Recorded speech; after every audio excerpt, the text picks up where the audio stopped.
उन्वान दिल की शहजादी। एक दफ़ा का जिक्र है।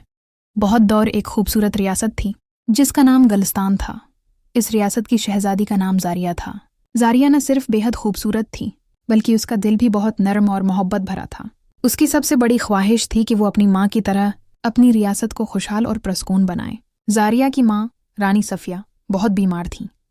वो हमेशा जारिया से कहा करते, बेटी सच्ची शहजादी वही होती है जो दूसरों के दुख को समझे और बांटे। जारिया अपनी माँ से बेहद मोहब्बत करती थी और रोज रात को इनके पास बैठकर कहानियां सुनाती। मगर एक दिन रानी सफिया ने जारिया का हाथ पकड़ा, आखिरी बार मुस्कुराएं और हमेशा के लिए आंखें बंद कर लें। दुख का दूर। रानी के जाने के बाद जारिया टूट सी गई। महल की रौनकें मांद पड़ गईं।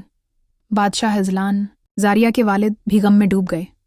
रियासत के लोग जो रानी को माँ की तरह चाहते थे अफसरदा हो गए। जारिया अक्सर रातों को छत पर जाकर सितारों से बातें किया करती।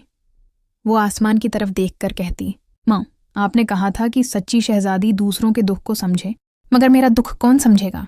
एक रात एक बूढ़ी औरत जिसका नाम आमीना था और जिसे लोग रूहानी बुजुर्ग समझते थे महल आई।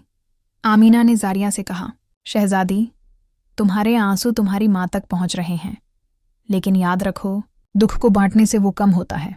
नई शुरुआत। अगली सुबह जारिया ने फैसला किया कि वो अपने दुख को अपने लोगों की मदद करके कम करेगी। उसने महल के दरवाजे खोल दिए, गरीबों में खाना और कपड़े बांटे, बीमारों का इलाज करवाया और बच्चों के लिए स्कूल बनवाया। रफ्ता रफ्ता लोग उसे दिल की शहजादी कहने लगे। एक दिन एक छोटी अंधी लड़की नूर जारिया के पास आई। नूर ने कहा, शहजादी मैं आपको देख नहीं सकती, मगर जब आप हंसती हैं तो लगता है जैसे सारी दुनिया रोशन हो गई हो। जारिया की आंखों में आंसू आ गए, मगर उसके दिल में खुशी की एक करन जागी। कहानी का अख्तिताम। 1 साल बाद रियासत गलिस्तान पहले से ज्यादा खुशहाल थी।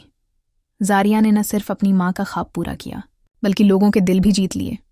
बादशाह इजलान ने भी अपनी बेटी से हिम्मत पकड़ी और फिर से रियासत संभाली। आखिरी मंजर में जारिया छत पर खड़ी सितारों को देख रही थी। उसने मुस्कुराकर आसमान की तरफ देखा और कहा, माँ आप ठीक कहती थीं, मोहब्बत से बड़ा कोई जादू नहीं। इसी लम्हे एक टूटा हुआ सितारा जमीन की तरफ गिरा, जैसे माँ का आशीर्वाद जारिया तक पहुंच गया हो।